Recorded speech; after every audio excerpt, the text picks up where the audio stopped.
ग्रामी 8 मार्च 2014 एक ऐसा दिन जब एक मलेशियन एयरलाइन का जहाज कुआलालंपुर से टेक ऑफ तो हुआ, लेकिन वो अपनी मंजिल बीजिंग तक न पहुंच सका।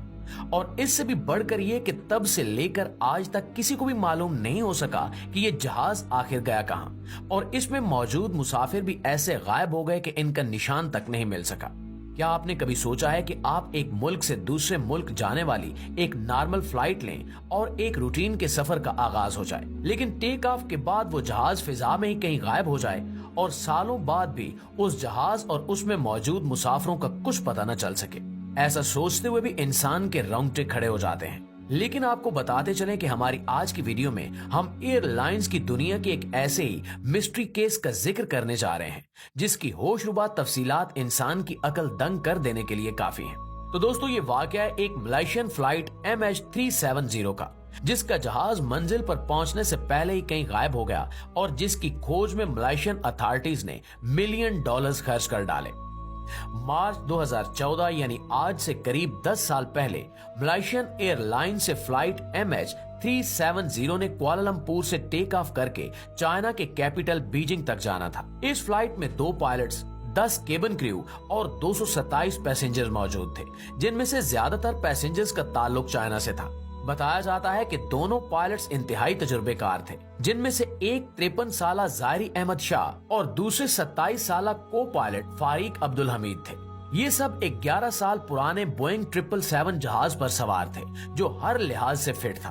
बुनियादी तौर पर यह फ्लाइट मलेशिया और चाइना के दरमियान उड़ने वाली एक बिल्कुल नॉर्मल फ्लाइट थी, जो रोजाना 5 घंटे और 34 मिनट की परवाज करके मलेशिया से चाइना या फिर चाइना से वापस मलेशिया जाती थी। लेकिन 8 मार्च का वो दिन उस फ्लाइट के लिए किसी भी तरह नॉर्मल नहीं था। फ्लाइट MH370 के टेक ऑफ से पहले एक रूटीन प्रैक्टिस के तौर पर जहाज में जरूरत से ज्यादा फ्यूल डाला गया, जिससे वो 7 घंटे 41 मिनट तक फ्लाई कर सकता था, ताकि अगर जहाज को खराब मौसम या किसी इमरजेंसी में किसी और डायरेक्शन में मूव करना पड़े तो इसके पास एक्स्ट्रा फ्यूल मौजूद हो। कहानी उसी लम्हे शुरू हो जाती है जब रात के 12:42 पर फ्लाइट MH370 ने नॉर्मली कुआलालंपुर से टेक ऑफ किया। Pilot Zaharie Ahmad Shah take off से पहले और उसके बाद भी अपने एयर ट्रैफिक कंट्रोल टावर से डायरेक्ट राब्ते में थे। टेक ऑफ करते ही जहाज ने अपनी डायरेक्शन साउथ चाइना सी की तरफ कर दी और ठीक 20 मिनट बाद यानी रात के 1:09 पर जहाज में लगे ट्रांसपोंडर ने अपनी current GPS location Kuala Lumpur air traffic control tower के रेडार को भेज दी। ये ट्रांसपोंडर का ऑटोमेटिक फंक्शन होता है, जो एक मखसूस वक्फे के बाद अपनी करंट लोकेशन करीबी रेडार्स तक पहुंचाता रहता है। रात के 1:19 पर कुआलालंपुर के कंट्रोल टावर ने आखिरी बार पायलट जायरी अहमद से राब्ता किया और फ्लाइट MH370 को वियतनाम के शहर होचिमिन के कंट्रोल टावर से राब्ता करने का कहा गया।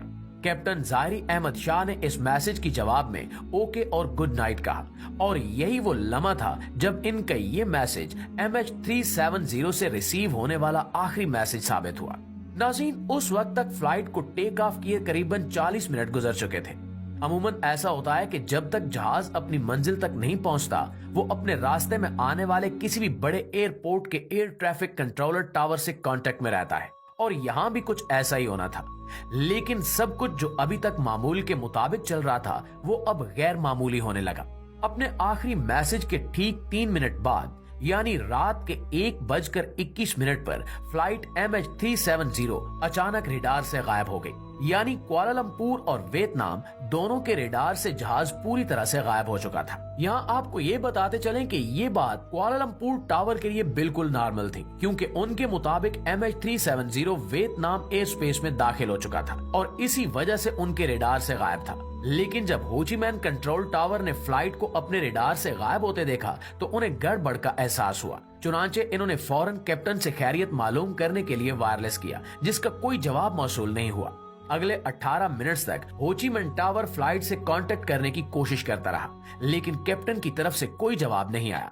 चुनांचे होचिमिन टावर के अमले ने फौरी तौर पर कुआलालंपुर टावर से राब्ता किया और इनको इस एबनॉर्मल सिचुएशन से अपडेट किया। इस सब में सुबह के 6:15 हो चुके थे और ये वो वक्त था जब MH370 को बीजिंग में रूटीन की तरह लैंड करना था। एक उम्मीद ये की जा रही थी कि शायद जहाज अपने वक्त पर बीजिंग लैंड कर जाए, लेकिन ऐसा नहीं हुआ। बिलाखिर अगले आधे घंटे में ही ऑफिशियली एक सर्च ऑपरेशन स्टार्ट कर दिया गया, जिसमें तकरीबन 7 मुल्कों के 34 शिप्स और 28 एयरक्राफ्ट्स ने फ्लाइट MH370 को गल्फ ऑफ थाईलैंड और साउथ चाइना सी के बॉर्डर पर ढूंढना शुरू कर दिया।